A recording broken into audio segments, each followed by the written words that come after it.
Welcome to Divine Timing Meditations.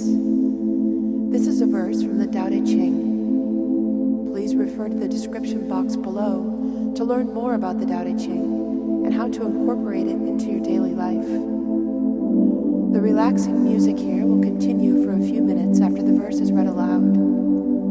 Please use this time to contemplate the verse's meaning and what it means to you.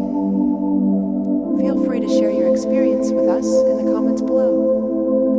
And while you're here, please subscribe to our channel to get notified about all of our self-discovery content. Now let's begin.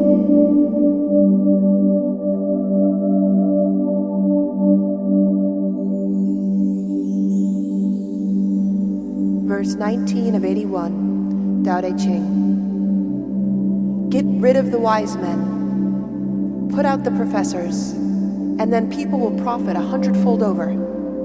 Away with the kind ones, those righteous men too, and let people return to the graces of home. Root out the artisans, banish the profiteers, and bandits and robbers will not come to plunder. But if these three prove not enough to satisfy the mind and the heart, more relevant then, let there be a visible simplicity of life, embracing unpretentious ways, and small self-interest and poverty of coveting.